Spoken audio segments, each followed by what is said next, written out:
जरा सोचिए, शादी की सारी तैयारियां पूरी हो जाए, घर में बैंड बाजा पहुंच जाए, रिश्तेदार आ जाए, दूल्हे को हल्दी भी लग जाए और तभी कोई आकर कहे अब शादी तुम नहीं करोगे, कोई दूसरा करेगा। सोचिए उस दूल्हे पर क्या बीतेगी। राजनीति में भी कुछ ऐसा ही नज़ारा इन दिनों पटना के बांकीपुर विधानसभा सीट पर देखने को मिला है। बीजेपी ने पहले अभिषेक कुमार सिन्हा उर्फ बंटी को उम्मीदवार बनाया, नामांकन भी दाखिल हो गया। पार्टी के नेता उनकी तारीफ करते नहीं थक रहे थे, लेकिन अचानक पार्टी ने फैसला बदला और उनसे नामांकन वापस लेने को कहा। अब सवाल सिर्फ उम्मीदवार बदलने का नहीं है, सवाल यह भी है कि आखिर ऐसा क्या हुआ कि अंतिम समय में बीजेपी को अपना फैसला बदलना पड़ा। नमस्कार, मैं हूं स्नेहा और आप देख रहे हैं मगही न्यूज़। बांकीपुर उपचुनाव इस बार बिहार की सबसे चर्चित सीट बन चुका है। जनसुराज के संस्थापक प्रशांत किशोर मैदान में है। आरजेडी ने रेखा गुप्ता को उम्मीदवार बनाया है।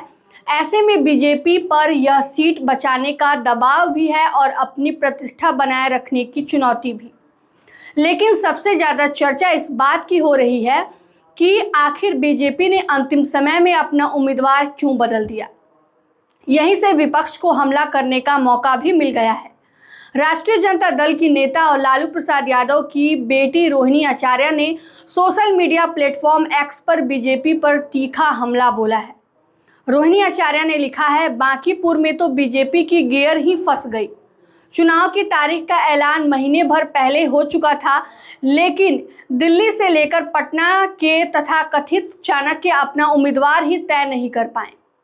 जो पार्टी नामांकन खत्म होने के 3 दिन पहले तक अपना दूल्हा तय नहीं कर पा रही, वो क्षेत्र में क्या भविष्य तय करेगी।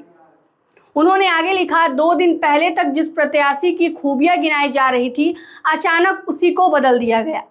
कहीं ऐसा तो नहीं कि हार की आशंका से बीजेपी घबरा गई है।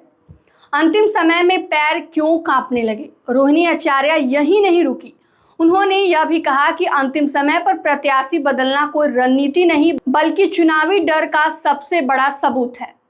अब सवाल उठता है, क्या सचमुच बीजेपी डर गई है? क्या फिर उम्मीदवार बदलना की सोची समझी चुनावी रणनीति है? देखिए, भारतीय जनता पार्टी ने अभी तक सार्वजनिक रूप से यह नहीं कहा है कि उम्मीदवार क्यों बदला गया। संभव है पार्टी ने स्थानीय राजनीतिक समीकरण, संगठन की राय, चुनावी रणनीति को देखते हुए यह फैसला लिया हो।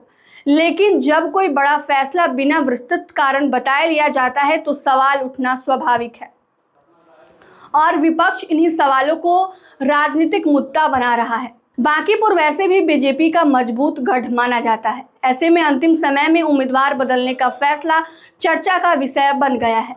अब इस फैसले का चुनावी असर कितना होगा, इसका जवाब तो जनता ही देगी। क्या बीजेपी का नया चेहरा जनता को स्वीकार होगा? क्या विपक्ष इस मुद्दे को चुनाव में भुना पाएगा? क्या प्रशांत किशोर और आरजेडी इस फैसले को बीजेपी का खिलाफ माहौल बनाने में इस्तेमाल करेंगे? इन सभी सवालों के जवाब आने वाले दिनों में ही मिलेंगे। फिलहाल इतना जरूर है कि बांकीपुर का चुनाव अब सिर्फ उम्मीदवारों का मुकाबला नहीं रह गया है, यह प्रतिष्ठा, रणनीति और राजनीतिक संदेशों की लड़ाई भी बन चुका है। अब राजनीति में यह बात हमेशा याद रखिए, आखिरी वक्त पर लिया गया फैसला या तो बड़ी मजबूरी होता है या सबसे बड़ा दाव। अब यह फैसला बीजेपी के लिए मास्टर स्ट्रोक साबित होता है या विपक्ष के आरोपों को मजबूती देगा। यह फैसला बांकीपुर की जनता करेगी। आपकी राय क्या है? क्या उम्मीदवार बदलना बीजेपी की रणनीति थी या विपक्ष के आरोपों में कोई दम है? अपनी राय हमें कमेंट करके जरूर बताइए। अगर वीडियो पसंद आए तो वीडियो को लाइक कीजिए, शेयर कीजिए और मगही न्यूज़ को सब्सक्राइब करना मत भूलिए। धन्यवाद।